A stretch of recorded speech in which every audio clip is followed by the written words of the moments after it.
అందరికి welcome back to my channel Duniya Ammayi vlogs.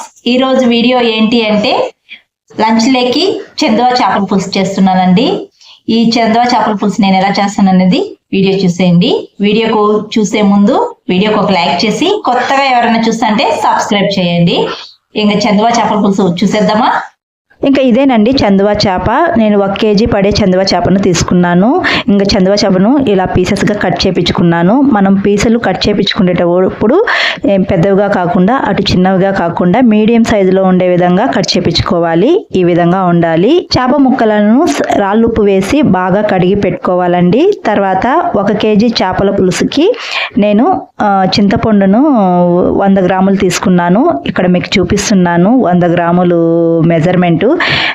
కొత్తగా చేపల పులుసు ట్రై చేసే వాళ్ళకి చూపిస్తున్నాను అనమాట. 1 kg చేపలకి 100 గ్రాములు చింతపండు కరెక్ట్గా సరిపోతుందండి. ఈ 100 గ్రాముల చింతపండుని బాగా కడిగి ఒక బౌల్లో వేసి నానబెట్టుకోవాలి చేపల పులుసు చేసే ముందు. తర్వాత ఒక మిక్సీ జార్ తీసుకొని 2 ఆనియన్స్ను కట్ చేసి వేసుకోవాలి. తర్వాత వెల్లుల్లి వేసుకోవాలి. తర్వాత 2 టమాటాలను కట్ చేసి వేసుకోవాలి. తర్వాత రెడ్ చిల్లీ పౌడర్ వేసుకోవాలి. చేపల పులుసుకి రెడ్ చిల్లీ పౌడర్ కొద్దిగా ఎక్కువే పడుతుందండి. నేను 2 స్పూన్స్ వేసుకుంటున్నాను. ఇది ఎక్కువగా కారం ఉంటుంది.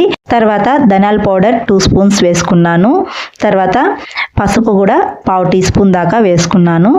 ఇవన్నీ వేసుకున్న తర్వాత మిక్సీ పట్టించుకోవాలి మెత్తగా. ఈ విధంగా మిక్సీ పట్టించుకొని పక్కన పెట్టుకోవాలి. తర్వాత స్టవ్ పైన బాండి పెట్టుకొని ఆయిల్ వేసుకోవాలి. చేపల పులుసుకి ఆయిల్ కొద్దిగా ఎక్కువే పడుతుందండి. ఆయిల్ హీట్ అయిన తర్వాత ఆవాలు, జీలకర్ర, పచ్చిమిర్చి, కరివేపాకు ఇవన్నీ వేసుకొని వేయించుకొని తర్వాత మనం మిక్సీ పట్టించిన పేస్ట్ కూడా వేసి రుచికి తగిన రాళ్ళుప్పు కూడా వేసి వేయించుకోవాలి. ఆయిల్ పైకి తేలే వరకు వేయించుకుంటూ మూత పెట్టి మధ్య మధ్యలో కలుపుతూ ఉండాలి. ఈ విధంగా ఆయిల్ పైకి తేలిన తర్వాత ఒకసారి బాగా కలుపుకొని మనం నానబెట్టుకున్న చింతపులుపును కూడా వేసుకోవాలి. తర్వాత కొద్దిగా వాటర్ కూడా యాడ్ చేసుకోవాలి. వాటర్ వేసుకున్న తర్వాత ఒకసారి బాగా కలిపి పులుసు తెల్లి ఉడికే వరకు మూత పెట్టి ఉడికించుకోవాలి. ఈ విధంగా పులుసు బాగా ఉడుకుతున్నప్పుడు 1/2 స్పూన్ మెంతి పౌడర్ వేసుకోవాలి. చేపల పులుసుకి మెంతి పౌడర్ ఎక్కువే పడుతుందండి. తర్వాత వేయించిన జీలకర్ర పొడి, తర్వాత ఇంగువ వేసుకోవాలి కొద్దిగా. ఇవన్నీ వేసుకొని బాగా కలిపి మూత పెట్టి 1 నిమిషం పాటు బాగా ఉడికించుకోవాలండి. 1 నిమిషం తర్వాత పులుసు దగ్గర పడుతుంది. ఇలా దగ్గర పడిన తర్వాత మనం చేప ముక్కలు వేసుకునేయాలి.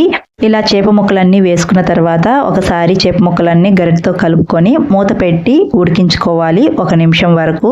1 నిమిషం తర్వాత మళ్ళీ ఒకసారి చేపల పులుసును బాగా కలుపుకొని మూత పెట్టి ఉడికించుకోవాలి. ఇంకా చేపల పులుసు అయ్యేంత వరకు ఇంకా గరిటె పెట్టి చేపల పులుసును కలపకూడదండి. కలిపిన తర్వాత ఇలా మూత పెట్టి మంటని సిమ్లో పెట్టి చేపల పులుసును సిమ్లోనే ఉడికించుకోవాలండి. ఈ విధంగా ఉడికించుకుంటే 3-4 నిమిషాలకి చేపలన్నీ బాగా ఉడికిపోతాయి.